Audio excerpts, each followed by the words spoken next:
So if you want to use Google Voice input to enter text into your phone instead of Samsung, the easiest way to do that is like this.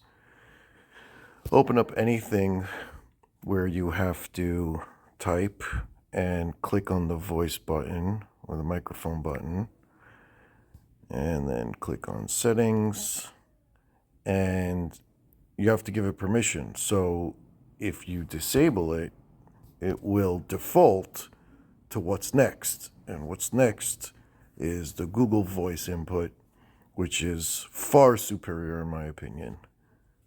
So let's check it out. Now, when you click on it, you have Google, who recognizes speech way better than anyone else.